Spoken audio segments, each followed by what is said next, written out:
You ask Tiger to solve.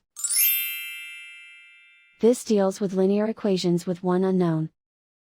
The final result is x equals -2.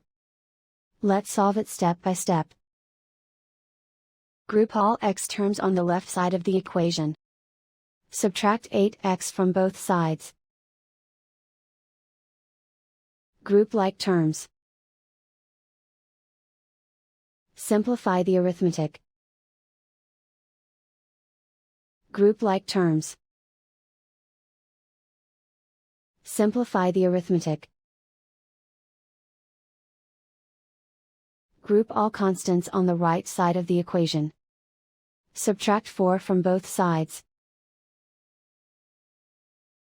Simplify the arithmetic.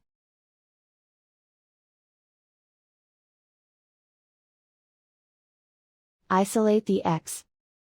Divide both sides by -2. Cancel out the negatives. Simplify the fraction. Simplify the arithmetic. Find the greatest common factor of the numerator and denominator. Factor out and cancel the greatest common factor. And so the final result is x equals -2.